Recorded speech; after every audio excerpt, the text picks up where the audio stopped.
Durante essas 2 últimas semanas me dediquei a ler um autor muito conhecido e famoso, que é o Ítalo Calvino. Eu li 2 livros dele. O primeiro foi As Cidades Invisíveis, que é um livro fininho, mas nem por isso um livro fácil de ler, ele me exigiu muito. E depois eu li o Ser um Viajante numa Noite de Inverno, que é um livro bem interessante.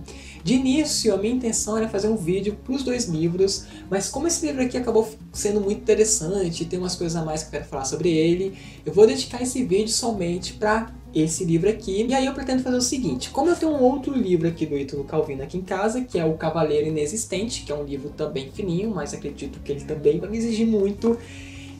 Quando eu ler este livro aqui, e eu pretendo talvez fazer isso nessa semana agora, só não vou prometer, assim que eu ler ele eu vou juntar com este livro aqui e fazer um vídeo só para os 2, já que esse livro aqui também é um livro fino. Então é assim que está nos meus planos. Como eu sempre falo quando eu vou falar de um livro que é muito importante para a literatura, esse vídeo aqui é apenas impressões de um simples leitor que resolveu ler O Ser um Viajante na Noite de Inverno. Eu não li esse livro porque um professor me indicou, porque eu faço curso de letras, nada disso. Eu li por curiosidade mesmo e agora eu vou compartilhar com vocês o que eu achei dessa obra.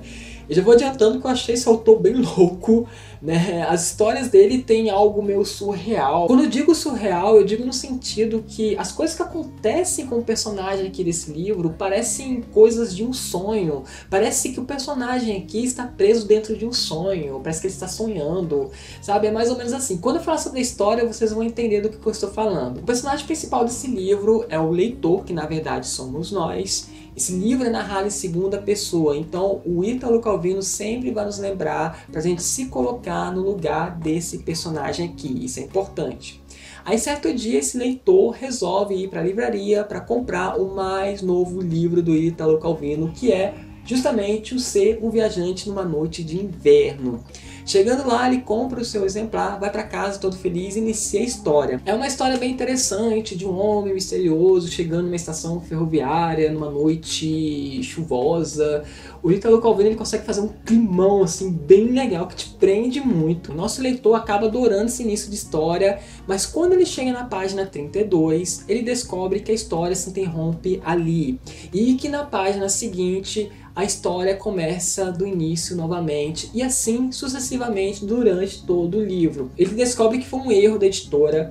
Se vocês notarem, todo o livro ele é formado por diversos caderninhos, né, que são colados e que formam o livro. O erro da editora foi que ela repetiu o mesmo caderno aqui durante todo o livro. Ele fica bravo com isso porque ele estava adorando a história e resolve voltar para a livraria para trocar o seu exemplar. E o nosso leitor aí tem uma outra surpresa.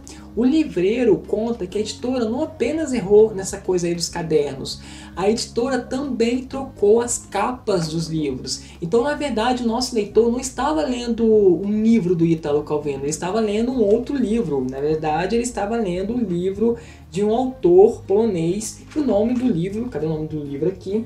É Fora do Povoado de Malbork. O nosso leitor fica assim surpreso com isso, mas como ele estava adorando demais essa história, ele acaba então esquecendo o livro do Ítalo Calvino e pede então para o livreiro trocar por esse livro então desse polonês, porque ele quer continuar a história. Bom, nesse mesmo dia também nessa livraria, o leitor acaba conhecendo uma moça chamada Ludmila, que também passa pelo mesmo problema e está nessa livraria para trocar, né, o seu exemplar. Ela também troca por esse exemplar desse polonês, né, porque ela também tinha gostado muito da história.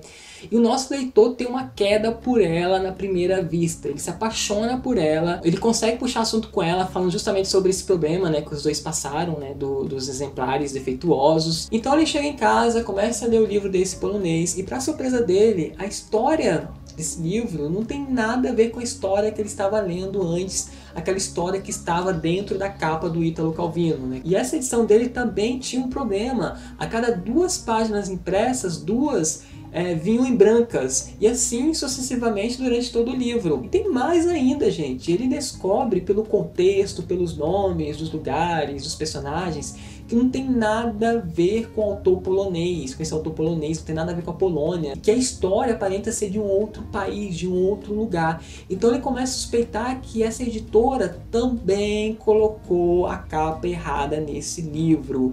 E ele vai tentar descobrir qual é o autor verdadeiro desse livro e o nome, o título verdadeiro desse livro. toda vez aqui vai acontecer o mesmo problema. Alguma coisa, algo vai acontecer que vai impedir que ele termine o livro. Ele só vai conseguir ler o começo do livro, e assim durante todos os livros que ele vai pegar aqui durante toda a história, que no total são 10 livros. Parece que o livro fica tipo uma caça ao tesouro, né? Todo livro que ele pega acaba levando ele para outro livro. Por isso que eu disse no começo do vídeo que esse livro tem essa pegada meio surreal, parecendo que o personagem está preso dentro de um sonho. Porque essa coisa dele começar um livro e nunca conseguir terminar ele, acaba sendo algo agoniante. Igual esses sonhos que a gente tem de vez em quando, a gente tenta fazer algo no sonho, mas parece que sempre tem algo nos impedindo. Eu não sei se vocês já sonharam algo assim, mas parece. Cada um desses 10 livros que o nosso personagem principal vai passar tem um romance, uma história diferente. Então o Ítalo Calvino, ele passeia por diversos gêneros da literatura, que é muito legal. Cada um tem uma simbologia, tem um estilo, um clima assim que te prende muito. E são umas histórias bem loucas também, bem diferentes. E ao mesmo tempo que o nosso leitor tenta descobrir o que está acontecendo, o que está acontecendo para esse troca-troca todo de livros, qual é esse mistério que está por trás. Ele tenta conquistar essa moça, que é a Ludmilla, mas ela não dá muita bola para ele. Ele sempre tenta fazer com que ela o ajude, né, a tentar descobrir esse mistério por trás de todos esses livros. É interessante, tá, gente? É bem fofo também, tem esse lado também da história que é bem legal. Uma coisa bem legal que o Ítalo Calvino fez aqui é que todos esses livros, eles têm uma ligação, só que vocês só vão descobrir quando vocês chegarem no final do livro. Eu achei bem criativo da parte dele, acho que quem lê o livro vai saber do que eu estou falando, está bem no final do livro. Eu indico muito esse livro para quem ama ler, para quem adora literatura, porque ele fala muito sobre leitura, sobre gêneros literários, sobre essa coisa de você iniciar uma história, a história te prender logo no início. Uma das coisas que esse livro nos faz perguntar é sobre: será que toda história, para ela ser uma história, ela precisa de um final? Será que somente a premissa já não é suficiente para ser uma história? Bom, pelo menos foi uma coisa que eu comecei a me perguntar durante a leitura desse livro, principalmente quando eu cheguei no final dele, e fica aí para vocês responderem, para vocês pensarem, tá? E é isso. Espero que vocês tenham gostado desse vídeo. Só para lembrar, gente, eu tô deixando meu e-mail de contato aqui na descrição do vídeo, caso alguém queira, né, mandar uma mensagem aí para mim. É só vocês procurarem ali na descrição do vídeo. Vai estar a página do canal também, vocês podem entrar em contato comigo por lá, tá? Que eu vou ver as mensagens. E é isso, espero que vocês tenham gostado, até o próximo vídeo e tchau pra vocês!